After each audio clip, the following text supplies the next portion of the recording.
Good morning, students. Welcome back.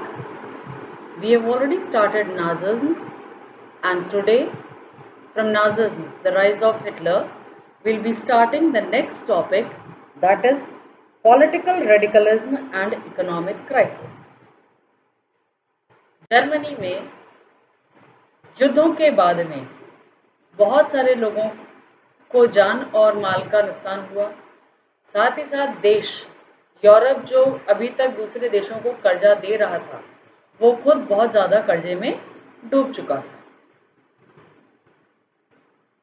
Second चीज़ हमने देखी थी वो ये थी कि इसके अलावा लोगों की मौत के अलावा काफ़ी सारे रिसोर्सेस भी छीने जा चुके थे और जर्मनी में वेमार रिपब्लिक में जर्मन पार्लियामेंट राइक्सटैग की शुरुआत होनी शुरू हुई। लेकिन इस राइक्सटैग में भी जो जर्मन पार्लियामेंट था, इसे भी बहुत सारे बातें सहन करनी पड़ी थी। उसके बाद में हमने देखा कि जो वॉर हो रहा था उसका इफेक्ट क्या था।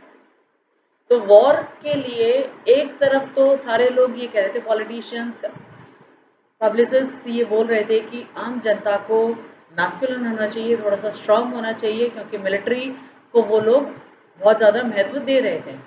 लेकिन मीडिया भी उनके साथ में मिलकर मिलिट्री के लिए बहुत अच्छी अच्छी बातें कह रहा था। लेकिन हकीकत में सैनिक ये बताते हैं कि उन्हें छोटे छोटे ट्रेंचेस में अपने मरे हुए साथियों की लाशों को, जिन्हें उनके सामने चूहे और दूसरे छोटे छोटे जानवर कुतर रहे थे, उनके साथ रहना पड़ता था। बहुत दयनीय स्थिति में वो लोग रह रहे थे। तो what happened after all these things, that will study today. Political radicalism and economic crisis, किस तरह से राजनीति में बदलाव आया और जो आर्थिक संकट वहां पर आए उसके बारे में हम लोग पढ़े। The birth of Weimar Republic coincided with the revolutionary uprising of the Spartacist League on the pattern of Bolshevik revolution in Russia.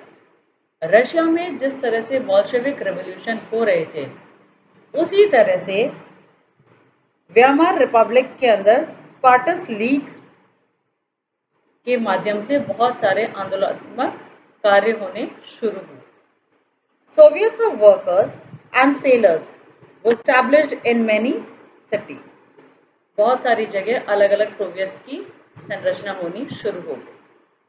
The political atmosphere in Berlin was charged with demands for Soviet style governance. और जो राजनीतिक सरकारें बन रही थी उसके अंदर भी सोवियत स्टाइल गवर्नेंस की जरूरत मांगी गई।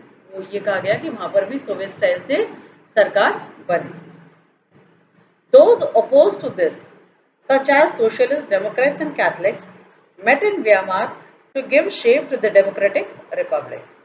कुछ लोग इस चीज को नहीं चाहते थे और उनके अंदर डेमोक्रेट्स, कैथलिक्स और सोशलिस्ट थे। इन लोगों ने व्यामार के अंदर डेमोक्रेटिक रिपब्लिक बनाने के लिए बैठकें शुरू कर दी। The Weimar Republic crushed the uprising with the help of a war veterans organization called Free Corps. Free corps की मदद से वेमार रिपब्लिक ने जो ये छोटे छोटे आंदोलन उभर रहे थे उनको दबाने का कार्य शुरू कर दिया। The anguished Spartacist later founded the communist party of Germany. अब जब अपने हक छीनते हुए देखे तो स्पार्टिस्ट गुस्से में आ गए और उन्होंने फिर कम्युनिस्ट पार्टी की संरचना, कम्युनिस्ट पार्टी ऑफ जर्मनी की संरचना कर दी। Communist and socialist henceforth become irreconcilable enemies and could not make common cause against Hitler. Communist और सोशलिस्ट एक साथ मिल गए, लेकिन वो हिटलर के खिलाफ ज्यादा हरकतें नहीं कर पाए।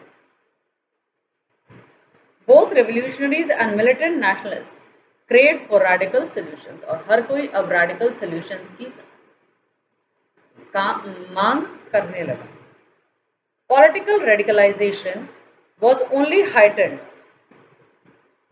by the economic crisis of 1923.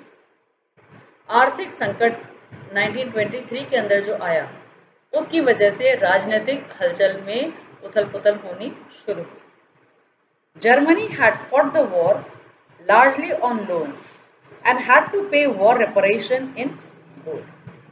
Germany ने जो युद्ध किया था वो कर्जा लेकर युद्ध किया था और अब उस कर्जे को चुकाने के लिए देश का जो सोने का संसाधन था उसे अपनी गलती को सुधारने के लिए अपने देश का सोना देना पड़ा।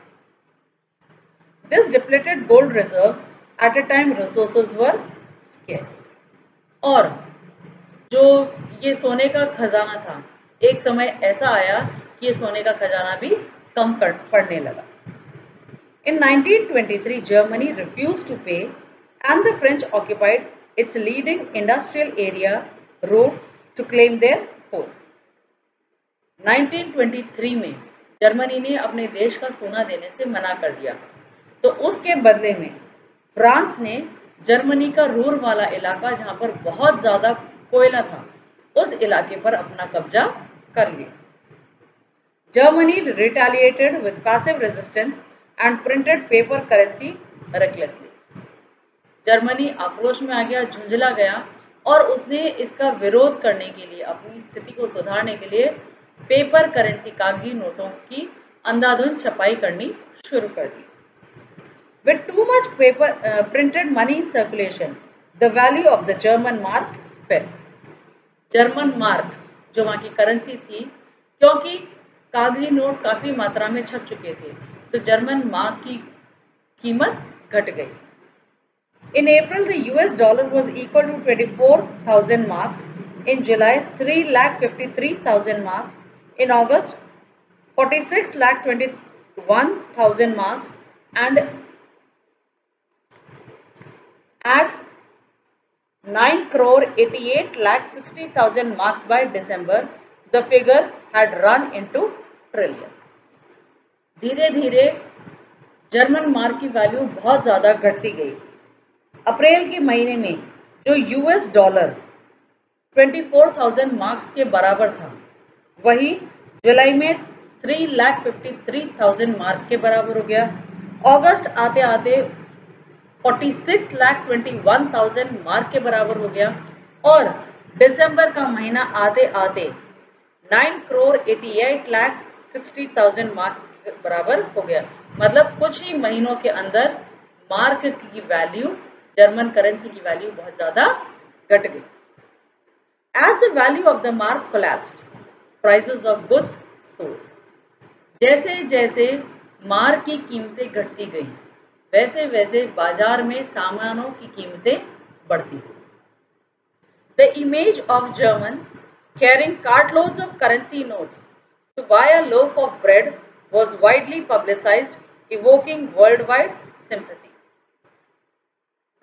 पूरे संसार की सिंपैथी प्राप्त करने के लिए या सिंपैथी प्राप्त हो, ऐसी स्थिति जर्मनी की हो चुकी थी और जर्मनी की ऐसी फोटो लोगों के बीच में आने लगी, समाज के बीच में आने लगी कि वहाँ के सदस्य जर्मन लोग एक ब्रेड का पैकेट खरीदने के लिए गाड़ियाँ भरकर नोटों के थैले लेकर जाते थे। This crisis came to be known as hyperinflation, a situation when prices rise phenomenally high. ये स्थिति हाइपर इन्फ्लेशन की हो चुकी थी जब कीमतें बहुत ज़्यादा बढ़ चुकी थी। Eventually, the Americans intervened and bailed Germany out of the crisis by introducing the Dawes Plan, which reworked the terms of reparation to ease the financial burden on Germany.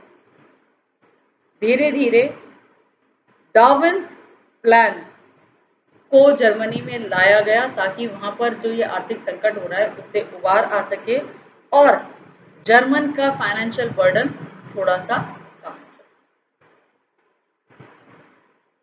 हमने आज क्या पढ़ा कि जो वॉर क्राइसिस हो रहे थे उसकी वजह से जर्मनी पर बहुत ज़्यादा आर्थिक संकट आ चुका था।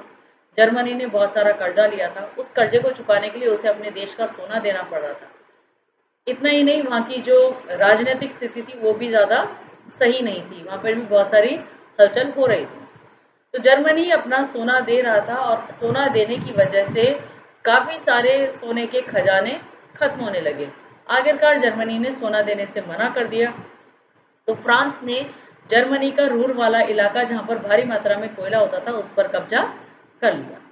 अपनी स्थिति को सुधारने के लिए जर्मनी ने गुस्से में आकर बहुत सारे कागजी नोट छापना शुरू कर दिए और उसका नतीजा ये हुआ कि जर्मन करेंसी की वैल्यू कुछ ही महीनों में बहुत ज़्यादा घट गई और समाज के अंदर ऐसी स्वरूप सामने आने लगे कि एक ब्रेड के पैकेट के लिए, मतलब छोटी सी चीज़ के लिए लोगों को थैले भर भर के नोटों को देना पड़ा। वहाँ हाइपर इन्फ्लेशन की स्थिति उत्पन्न हो गई। उस स्थिति से उबरने के लिए जर्मनी में डॉबिन्स प्लान को अपनाया गया ताकि लोगों का जो फाइनेंशियल बर्डन है उसे बहुत हद तक कम किया जा सके।